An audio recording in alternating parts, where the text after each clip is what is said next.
A new critical EPA regulation recognizes the clear and present danger of toxic lead-based paint poisoning in residential renovations. Hello, my name is Allyn Mark, and this is the Open Door Show presented proudly by the IDA, the International Door Association. Our special guest today, Mr. Brian Schoolman of the Safran Law Offices in Raleigh, North Carolina. Welcome to the Open Door Show. Thank you for having me, Allyn. Brian, let's talk about this new EPA regulation and its impact on residential renovations, if you will. Okay.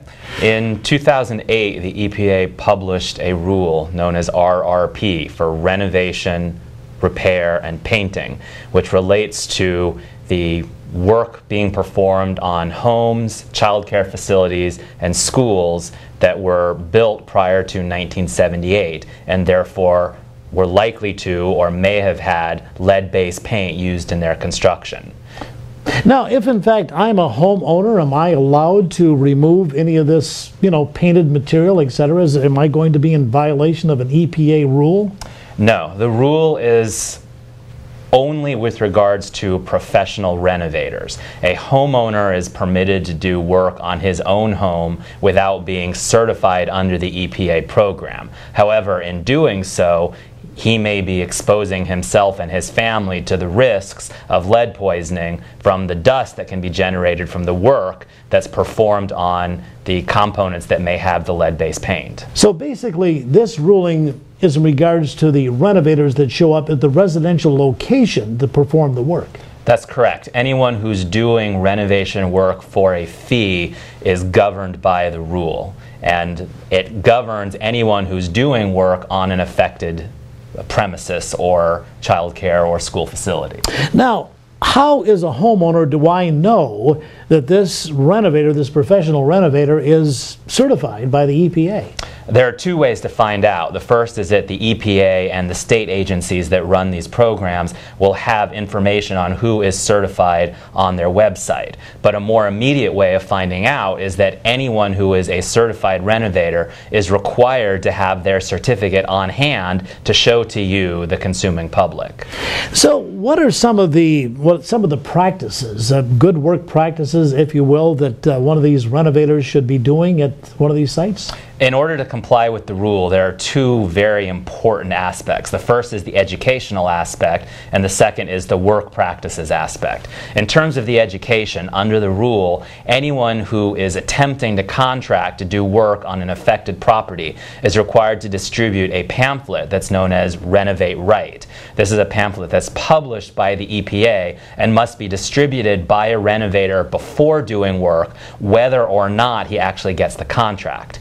In terms of the work practices involved, the certified renovator is required to set up a safe work zone. This means putting down plastic around the area where the work is going to be done so as to collect the dust or the paint chips that's generated from doing the renovation work on components of the property that have lead-based paint. It also involves doing cleanup along the course of the work and then after the work, and then doing a checkout at the completion of the work to make sure that as much of the dust as possible has been collected. Sounds as though there's going to be some special equipment required to be a professional renovator that's certified by the EPA. That's correct. Under the rule, a certified renovator is required to use specialized equipment, including a HEPA vacuum cleaner that will clean up the dust. He's also required to use the plastic not only around the work area, but to seal off a room, a window, a door, so that the dust isn't able to escape the work area. In addition, he's probably going to be purchasing special safety protection equipment for the employees who are actually doing the work so that they're not being exposed to any extra hazard. In all of this certification, how did it happen and how was it done at the IDA? Well, the certification comes from EPA pursuant to an act of Congress. It is the law at this point, and anyone who wants to be doing this work must follow the law. In terms of IDA, the association has educated its members as to the existence of the rule and the requirements of the rule, and has done everything possible to educate both the members and the public as to the importance of the rule, which is intended to protect homeowners and their families from the danger of lead poisoning. So if in fact I'm installing a brand new garage door, a door of any kind, and of course it requires work from a professional renovator, I can be assured as an IDA member that they're certified under this new EPA regulation. Any IDA member who is going to work on an affected facility is going to get certified. They have been informed of the rule, they have been educated about the rule, and we know from outreach efforts that many of the members have already been certified, have taken the courses, have gotten the certifications from the EPA or from the state agency to make sure that they can comply with all of these mandates. Toxic lead-based paint poisoning. It's important for your family's protection that you learn more.